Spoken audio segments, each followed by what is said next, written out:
Hello दोस्तों, नमस्कार।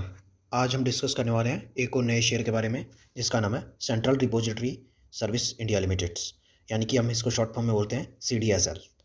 अब हम इसके बाद थोड़ा रिटर्न के बारे में देखते हैं, कब कंपनी मार्केट में लिस्टेड हुई और लिस्टेड होने के बाद इसने हमको कितना रिटर्न दिया और ये किस फील्ड में काम करती है और इसके क्वार्टर ऑन क्वार्टर रिजल्ट कैसे हैं, ईयरली परफॉर्मेंस कैसे है, कैसा इसका मार्केट कैपिटलाइजेशन है, कैसा इसका मेन बिजनेस है।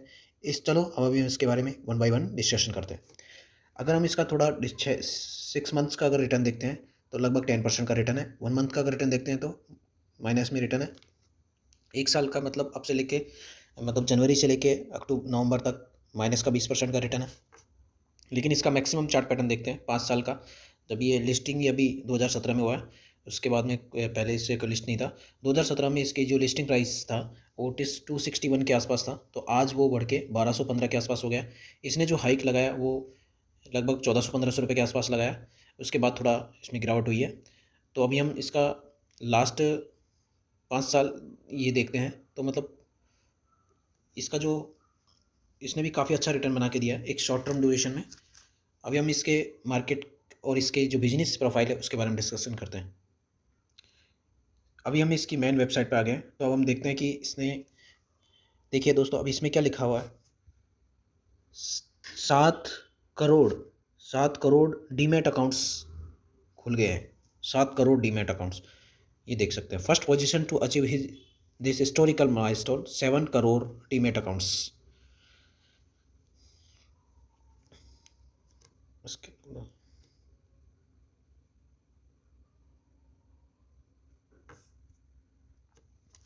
हम देखते हैं इसमें central depository CDSL is a market infrastructure institutions MII, part of the capital market structure, providing service to all market participants, exchange, clearing corporations, depository participations DP बोलते हैं, issue and investor.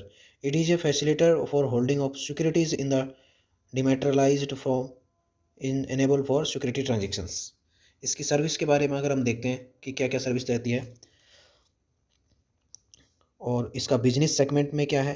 Depository, dematerializations, rematerializations, holding, transfer and pledge of securities in electronics form and e voting services, data entry and storage, centralized record keeping of KYC, know your customer, document of capitals, market investors, repository providing facility to policy holders, warehouses, receipt to keep insurance policies, warehouse receipt in electronics form and to undertaking chance. अब हम इसके थोड़ा financial के ऊपर जाएंगे और इसका market कैपिटलाइजेशंस वगैरह इसके बारे में देखते हैं। दोस्तों, इसका मार्केट कैपिटलाइजेशन है 12,692 करोड़ के आसपास। इसका अगर 52 वीक लो देखते हैं तो 1,015 के आसपास है, और 52 वीक अगर हाई देखते हैं तो 1,734 रुपये के आसपास है। स्टॉक का रिटर्न ऑन इक्विटी देखते हैं तो काफ़ी अच्छा है, 31.6% के आसपास है। फेस वैल्यू इसका 10 है। अगर हम इसका थोड़ा डिसाइड करते हैं, प्रमोटर होल्डिंग की देखते हैं तो 20% प्रमोटर होल्डिंग है इसकी। अगर इसके ऊपर डेप्थ देखा जाए तो 2.93 करोड़ के आसपास है, कोई खास डेप्थ है नहीं। सेल्स अगर हम देखते हैं, डेप्ट टू इक्विटी लगभग 0 है, रिटर्न ऑन इक्विटी तो दिया हुआ ही है। अभी भी इसका थोड़ा सा और डिस्कस करें। कंपनी इज ऑलमोस्ट डेप्ट फ्री, यानी कि कंपनी के ऊपर कोई भी एक तरीके का बहुत बड़ा कोई कर्जा इस टाइप की कोई चीज़ नहीं है। Company is expecting to give good return, good quarterly result है जो भी अच्छा देती है। Company has deliver good profit growth for 29.4 CAGR, compounded annual growth rate over last 5 year से अच्छा 29.4% के आसपास दे रहा है रिटर्न। Company has been maintain a healthy dividend pay out 47.2% के आसपास। अभी इसका स्टॉक की जो भी प्राइस है वो 11.8 टाइम्स इट्स बुक वैल्यू से थोड़ा 11.8 टाइम्स ज़्यादा रिटर्न वो कर रहा है। प्रमोटर ने अपनी होल्डिंग लगातार घटाए जा रहे हैं। अगर इसके थोड़ा सा हमें देखते हैं कि इसके जो पेयर्स हैं, CDSL, सेंचुरी, पॉलीवॉट, ये तो नहीं है, कैम्प services, Indian Energy Exchange. Sales अगर हम इसका कंसोलिडेटेड फिगर वाला देखते हैं, फिगर इन करोड्स, तो सेल्स जो इसका हुआ है सितंबर 2019 में 53 करोड़ का था, जो आज 149 यानी कि 150 के आसपास हो गया है। एक्सपेंस भी उसी रेशो में बढ़े, और ऑपरेटिंग जो प्रॉफिट है 25 करोड़ से 91 करोड़ है। अगर OPM देखते हैं, ऑपरेटिंग प्रॉफिट मार्जिन देखते हैं, अगर ये चीज़ बढ़ रही है या घट रही है, ये मेन इंपॉर्टेंट होती है। 47% था सितंबर 2019 में, आज की डेट में वो 61% हो गया है। यानी कि ऑपरेटिंग मार्जिन बढ़ रहा है, यानी कि कंपनी का जो मतलब जो ग्रोथ है वो अच्छी डायरेक्शन में चल रही है, ऐसे हम बोल सकते हैं। नेट प्रॉफिट की अगर हम देखते हैं तो सितंबर 2019 में 29 करोड़ की थी, जो आज 80 करोड़ के आसपास हो गई है। प्रॉफिट लॉस 51 से 300 करोड़ के आसपास। इसका कंपाउंड सेल्स ग्रोथ देखते हैं 10 साल का तो 19% के आसपास है। कंपाउंडेड प्रॉफिट ग्रोथ देखते हैं तो 20% के आसपास है। स्टॉक प्राइस CAGR देखते हैं 5 साल का तो 28% के आसपास है। रिटर्न ऑन इक्विटी 10 साल का देखते हैं तो 19% के आसपास है। अगर इसके बारे में हम देखते हैं थोड़ा सा, इसकी बैलेंस शीट पे जाते हैं तो इसके पास जो बोरोइंग है लगभग नेग्लिजिबल है, 3 करोड़ के आसपास। रिजर्व 971 करोड़ के आसपास है। यानी कि टोटल इसकी जो लाइबिलिटीज़ है वो, यानी कि किसी को जो पैसा देना होता है उसको हम लाइबिलिटीज़ बोलते हैं, बैंक के रूप मतलब लोन के रूप में किसी भी तरीके से 1389 करोड़ के आसपास है। और अगर इसी एवज में अगर हम देखते हैं कि इसके पास कितना एसेट्स है, वो लगभग 1389 के आसपास। यानी कि इसलिए ये इसको हम बोल सकते हैं कि ये एक डेप्थ फ्री कंपनी है। अगर हम अब इसके शेयर होल्डिंग पैटर्न्स पे थोड़ा एनालिसिस करते हैं तो शेयर होल्डिंग पैटर्न्स जो है,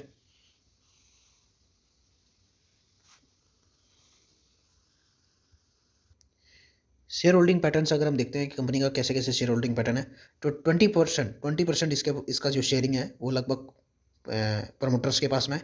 8.47 वो लगभग FIs के पास में है और 26.13 DIs के पास में है। बाकी जो बचा हुआ है 45.4 ये पब्लिक होल्डिंग के पास में है।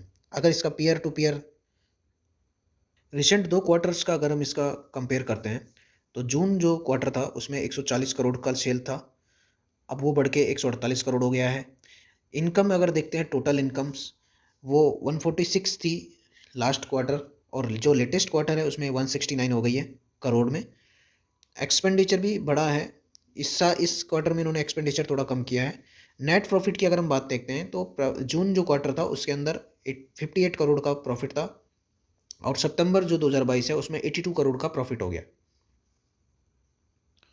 थोड़ा सा ब्रीफली इसके रिटर्न्स के बारे में देखते हैं तो इस साल तो इन्हें -20% का रिटर्न दिया है।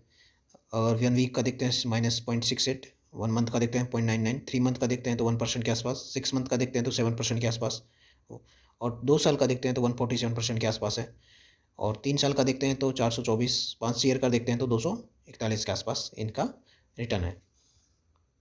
मेन दोस्तों इस कंपनी का ये है कि जितने जितने ज़्यादा डीमेट अकाउंट खोलते जाएंगे, इस कंपनी का जो रेवेन्यू है, इस प्रॉफिट मार्जिन है, ऑपरेटिंग मार्जिन है, वो बढ़ता जाएगा।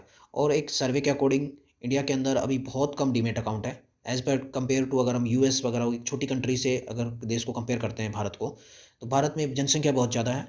अगर हम धीरे मतलब डेफिनेटली जो आजकल जो लोग नए यंग एज के यंगस्टर्स हैं वो FD वगैरह में डिपॉजिट ना करके पैसे को इन्वेस्ट करने में लगे हुए हैं, तो वो आज कह सकते हैं कि इन फ्यूचर में डीमैट अकाउंट की जो संख्या है वो कंटिन्यूसली बढ़ती जाएगी। तो इस कंपनी के लिए डेफिनेटली हम बोल सकते हैं कि एक फ़ायदेमंद वाली बात रहेगी। फिर भी दोस्तों किसी भी शेयर में आप इन्वेस्ट करने से पहले अपना खुद का एनालिसिस करिए। अगर आपको शेयर वो अच्छा लगता है, आपको उसका बिजनेस अच्छा लगता है, या फिर उसका फ्यूचर अच्छा लगता है, या फिर फ्यूचर कुछ हो सकता है इसका, उसी शेयर में आप जिससे भी सलाह लें उसके साथ अच्छा से डिस्कस करें या अपना खुद के एनालिसिस सही से करें, तो उसमें पैसा डालें। और लॉन्ग टर्म के लिए मैं इतना बोल सकता हूँ कि लॉन्ग टर्म के लिए अगर आपने अच्छी कंपनी पकड़ी है, और लॉन्ग टर्म के लिए आपको डेफिनेटली किसी भी शेयर में पैसा बन के रहेगा। लॉन्ग टर्म का मतलब ये नहीं कि 1 साल 2 साल, कम से कम 5 से 10 साल का विजन होना चाहिए। जितना ज़्यादा अगर आप इसको होल्ड करोगे शेयर्स को, तो उतना ही अच्छा आपको रिटर्न मिलेगा शेयर मार्केट के अंदर। तो दोस्तों आज हम इस वीडियो को यहीं समाप्त करते हैं, मिलते हैं किसी नेक्स्ट वीडियो में। Thank you.